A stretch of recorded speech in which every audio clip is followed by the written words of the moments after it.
Ministério da Educação falou no processo de analisação do estudante Siranebe lá passa e exame.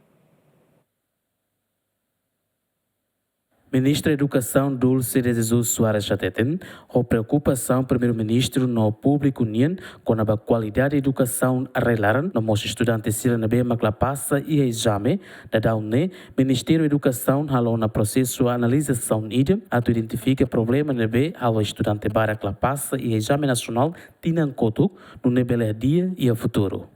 Sim, agora o resultado do exame nacional, não temos os resultados do teste de bolsa de candidato dos professores. O Ministério da Educação faz análise para dar o cernehoto para Tuharé.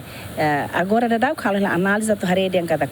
Por exemplo, tina nidane e tem matemática lá dundia. Tamba saída. Problema ni hanebe. Será que é professor siraka e é estudante siraka ou que é processo toma que nem ita precisa hadia. Nem precisa a análise da cliente e depois ita responde ni ali o programa do Ministério da Educação né. São lá os buatira que de repente hamrik ba kata klabari que tem valor e da nem qualidade de educação na lá ia. Mas bem é processo toma a tuharé gestão escolar, currículo, formação dos professores né e a composição bot ida atubele nem que foi tabel rede yang katak ida nema foi rede yang insama qualidade de educação e a ida nebela processo toma que nem kita halo hadia qualidade de educação esforço toma ita hatur sistema ita formação para professores ita halo revisão para currículo continua halo gestão sala de aula observação sala de aula inspeção ser nem outro componente ser nem outro uma bel hadia qualidade de educação.